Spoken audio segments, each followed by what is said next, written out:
welcome to another episode of Wiggy Reviews. As we are still in the month of October, I'm going to be reviewing another Stephen King short story and its film adaptation counterpart. It's the second story in the Four Past Midnight collection, so let's get right to it. Today I'm going to be reviewing Secret Window, Secret Garden.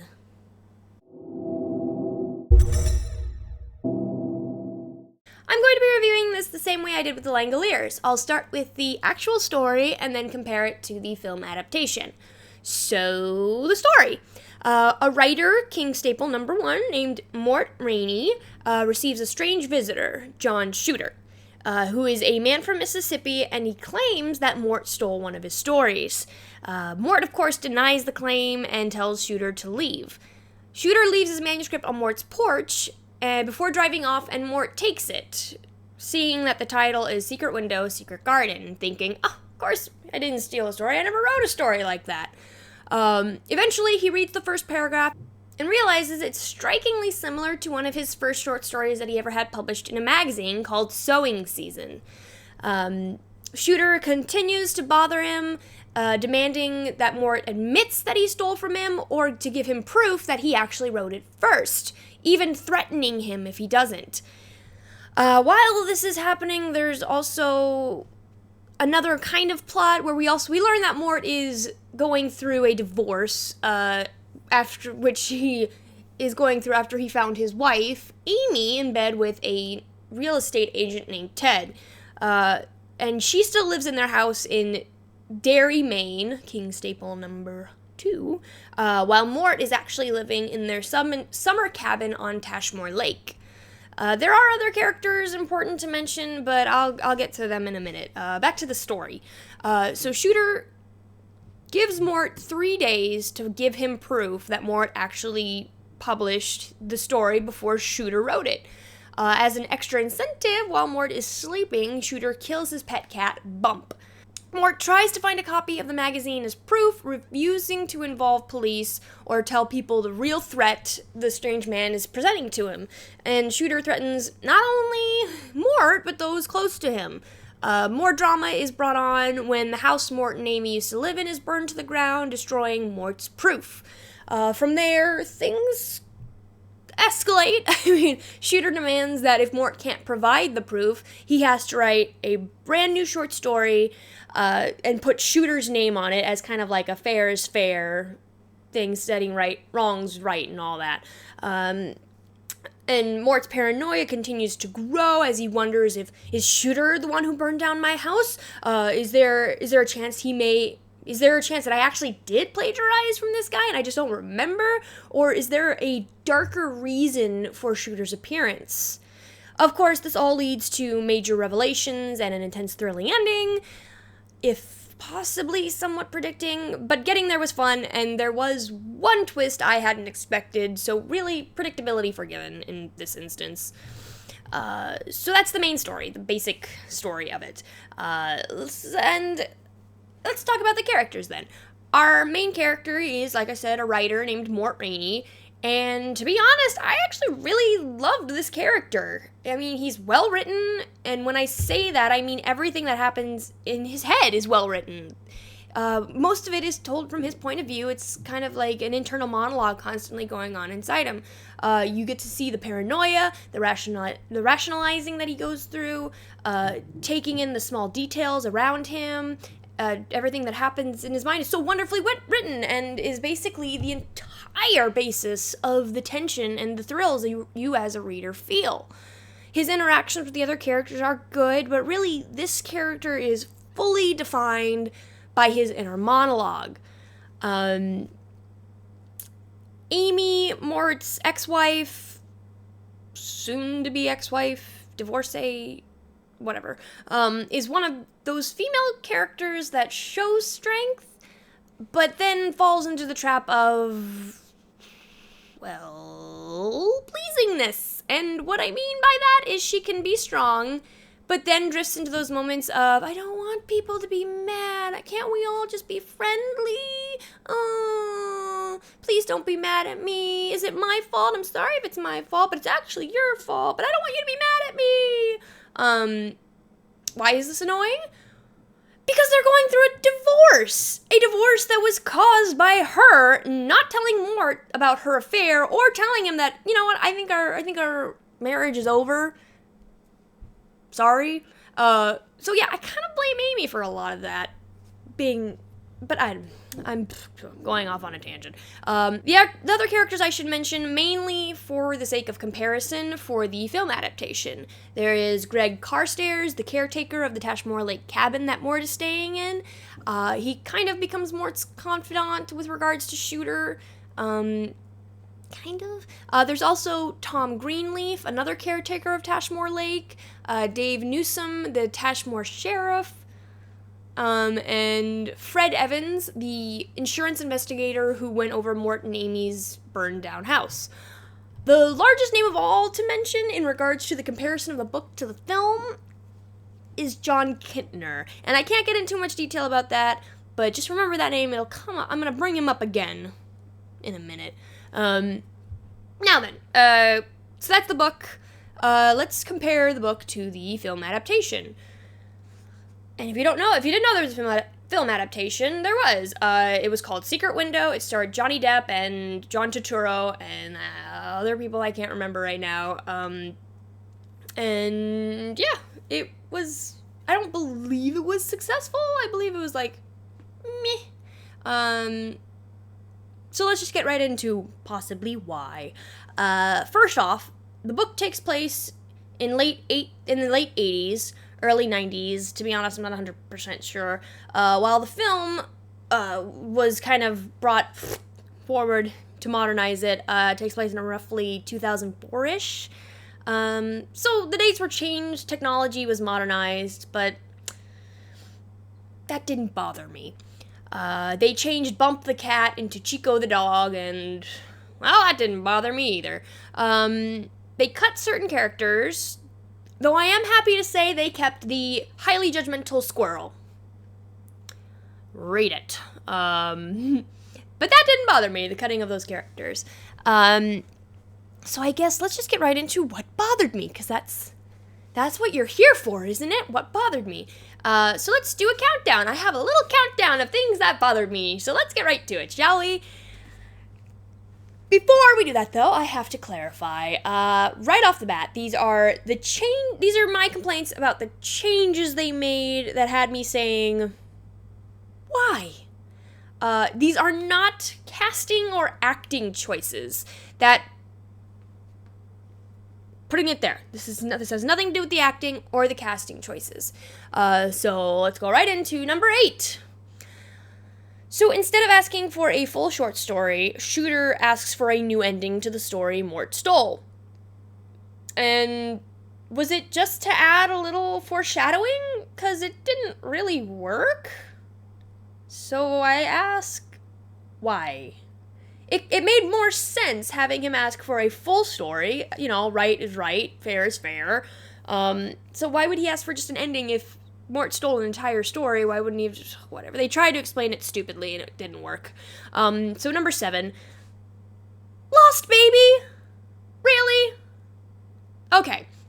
To be fair, it only bothers me for 2 reasons. First off, if you're going to try to bring that into play in this story, maybe it'd be best if you didn't just spend like 10 seconds on it. Like, oh, it would be okay if we didn't lost the baby? What do you mean? Alright, let's move on. I feel like that would be a bigger deal. And second, it's obvious you're just trying to shove more into this simple story, and it's just kind of making it more confusing and more convoluted and having nothing to do with anything. So I ask, why? Number 6, they changed Fred Evans to Fran Evans, which I had no problem with. I don't care about gender swapping characters like that. I'm fine with that. What bothered me was the fact that Evans' role was basically pointless. It was basically a pointless character, because they pretty much just cut that character out. In the book, Evans actually was kind of an interesting character and had a kind of a big role in the ending. And even if you were gonna like change the ending or whatever, then why get rid of this character? Because it's a insurance investigator. You could have added so much to the story, but Thank God we lost the baby in there, I guess. Number 5. Number 5. The titles were switched. Why? And by the titles, I mean the stories. In the book, Shooter wrote Secret Window, Secret Garden, and Mort wrote Sewing Season. But in the film, for some reason, they thought we should switch that. So Shooter wrote Sewing Season, and Mort wrote Secret Window. No garden. I mean, I understand shortening the title from Secret Window, Secret Garden to just Secret Window because it looks better on a poster, but why did they have to switch who wrote those stories? I don't understand the point. Whatever. Number 4. Shooter wasn't a threat. The character oddly didn't feel like he was even in the movie for the most part. When he popped up, I sort of forgot that he's supposed to be our antagonist. In the book, it was complete opposite. It felt like he was there the whole time. Like, you thought he was, like, watching Mort through the window. Mort's paranoia kept having, like, building up, thinking, like, he's here, he's watching me, I know he is. And the threat and the fear was, like, much higher, and it was more of a thriller. And there was always this wondering, like, is he going to do something to Mort? He's going to pop through the window or whatever? But in the film, he just kind of became a second thought. Not even really, like I said, he wasn't a threat. And I ask, why? He's the antagonist! Why? Let's go on. Number 3, Ken Karsh? Who the hell is Ken Karsh? Wait, you mean Greg Carstairs, don't you? The caretaker. Oh, he's not the caretaker in the movie? He's a private investigator? Okay, but why? The reason Mort asked Greg to investigate was because he knew that Greg was like a local and he knew the people. He could talk to people more openly and he would be able to find out more information on Shooter if people had seen him and all this. Not to threaten him. He didn't want to threaten him. Mort only wanted information, so why would you change that character and make him something that's he's not? And why? Why? Oh God, yeah. Number two. And this is where you're not going to understand unless you read the short story. So for those of you who read the short story, here we go. You cut John Kintner? What? Why? Why did you cut John Kintner? And that's all I'm going to say on that. You have to read the short story to understand that one. So number 1. Number effing 1. What the hell did you do to Mort? God, in the book, Mort didn't want too many people involved with him and Shooter. He actually kind of really wanted to not have the police get involved in any way, but in the film, he goes right to the police, holding a note that says, do not involve police. It's like the book was saying, don't involve the police. You're destroying the story. So why would you go to the police? The whole point was Mort wanted to deal with this on his own. He didn't want people to get involved because he wanted to handle the situation by himself. He wanted to be able to control one thing in his life, in this current life of his that was falling apart due to his divorce, due to finding out his wife was cheating on him, due to the fact he was having trouble writing new stories. So why? And then this just, it made him kind of a wimp, really. Like in the story, you were like, oh man, he's like, gonna have to fight for his life, but in the book he's like, help me, people, oh my God, this guy's after me, what should I do? I mean, he comes off as a wimp instead of a man who's fighting for his life, fighting for his reputation, and as mentioned a little bit before, his just overall sanity at the situation. Like, it makes it awkward, but, and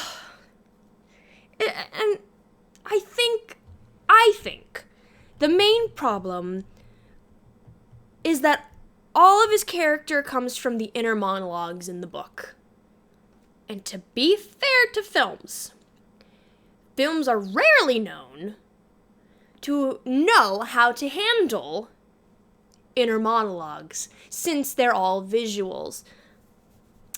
And you could argue, it's like, well, they can't have him inner monologuing the whole time. That would be boring. Well, then let me ask you this. Why is that an excuse when at the beginning and at the end you have him inner monologuing, and those are the best parts of the movie? If those two parts end up being the best parts of the movie because you're actually witnessing his mind, how he's thinking, his rationalization, his paranoia, his fear, everything coming together, if that was the best part of the film, why would you not have it throughout the rest of the film? This is a purely mental sanity, paranoia, fear story. That is what it is. At its essence, at its core, it's about a man's sanity, paranoia, and fear, and everything coming together. So it should be a little more internal. And if you have to monologue over that, fine. Because then we'll actually understand what's happening. So why? Why did you make Mort so pathetic in the movie? Why? Casting and acting wise, it was fine. Really, there wasn't anyone I had a problem with. to be quite honest, in fact, the casting was, in my opinion, perfect. Like, at first I was a little nervous about Johnny Depp, but once I saw him in those opening scenes, I was like, yeah, this is gonna be great. He actually is Mort. I can see this. And then, of course, John Turturro, perfect as John Shooter. I had absolutely no problem with that. Even all the side characters, even the ones I didn't particularly like the changes of, like, it was still fine. Like, I could have seen them as those characters as they were originally written. It was fine. What I honestly feel was the real issue wasn't the casting choice or acting choices. It was directing. I felt like, and I can't say this for sure because I'm not a director and whatever, but it felt to me like the actors were limited or weren't given enough direction, or maybe they were given too much direction that they couldn't fully explore these characters. I don't know. In my opinion, it just felt like the directing was weak. Like the person didn't fully understand the essence of the story, which is a crime in my opinion. And yeah, so of course I can't compare the film and the book without comparing the ending. Yes, they're different. Yes, I have strong opinions about them being different. But all I will say is I highly preferred the book ending to the film ending. It was more of a satisfactory ending. It was a better ending to explain what was happening the entire time. There was a better reasoning for it, I guess. Like, how do I explain it? The film was more of a Hollywood's interpretation of what a better ending for a psychological thriller would be. Really, it was more confusing and kind of repetitive. Like, we've seen that story before. We've seen this ending before, and it's not something new. Yeah, true, the book ending isn't as new, but it still had, like, that moment of, oh, that's why. And I understood why Hollywood did that, why Hollywood did that. It's a safer choice for them, but it required a major plot point to be changed, one that made the story better, in my opinion. One that actually was the heart of the story, in my opinion. So yeah, the ending pissed me off. Bottom line, ending pissed me off. I was just screaming, no, the whole time while I was watching it. Ugh. So enough jibber-jabbering. On to my score. For Secret Window, Secret Garden, the short story, physical book, I give it a 7.5 out of 10. Though I enjoyed the story and there were a few surprises, there were still points where it started going somewhere but then dropped the idea. the tension didn't really start picking up fully for me until about 2/3 through the story. But once you did, you were along for the ride for 100%. It was just getting through that first bit that just, ugh. It was just kind of like, get to it already. For Secret Window, the film, I give it a 4.5 out of 10. As I said, some of the changes didn't bother me, but there were too many that left me scratching my head with confusion, screaming at the screen, and that ending change kind of ticked me off. I mean, but most of all, what they did to Mort's character pissed me off more, as I really think about it. Like, the ending, Hollywood's known to change endings all the time, so you just kind of get used to it after a while, which is stupid. We shouldn't get used to it. We should get angry with it every time it happens. But the fact that they completely made this character who is so interesting to be in the mind of for an entire story, and they made all of his paranoia and fear come from someone else. Like, all the paranoia in the book was all from Mort. It was all in his head. But in the film, it all came from other characters, putting it in the idea of, oh, maybe this guy is doing this. Maybe he's trying to make you crazy. And you're like, no, it's supposed to be already be in there. Mort's supposed to think of this. It's his brain, his paranoia. It's not his paranoia if somebody else puts it in. So yeah, I mean, you got a good glimpse of what Mort should have been at the end of the movie, but that's where he should have started at the beginning of the movie. Really. He should have been like that and then just gone, pew, off the radar. Well, what are you gonna do? Hollywood just loves to think they know what's best. Anyways, that was Secret Window, Secret Garden by Stephen King. For the story, 7.5 out of 10. For the film, 4.5 out of 10. Read and watch yourself, make your own opinions. You're free to do that. Next week, for the week of Halloween, I will be reviewing one of my favorite Stephen King stories, It. And since there was a TV miniseries, I shall be reviewing that as well. So, thank you for watching, and I hope you'll join me next time on Wiggy Reviews. Bye!